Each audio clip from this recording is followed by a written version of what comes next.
l'Assemblée nationale où s'est exprimé ce matin le président ukrainien.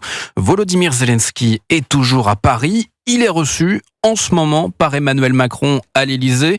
Bonsoir Alexandre Chauveau.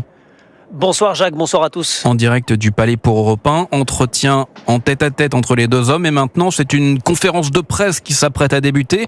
Il est question de donner des précisions sur le soutien français, soutien financier, mais aussi matériel, avec l'envoi d'avions de chasse Mirage 2000.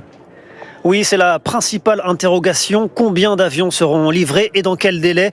On sait que la France possède encore 26 Mirage 2000-5, ceux évoqués par le président hier lors de son interview au 20h.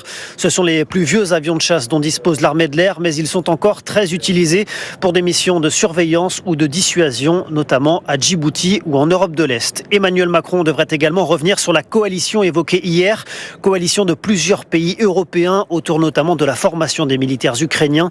Les deux chefs d'État signeront enfin un accord de prêt et de dons à hauteur de 650 millions d'euros à l'Ukraine. Voilà l'objet de cette conférence de presse, montrer concrètement le soutien infaillible de Paris à Kiev.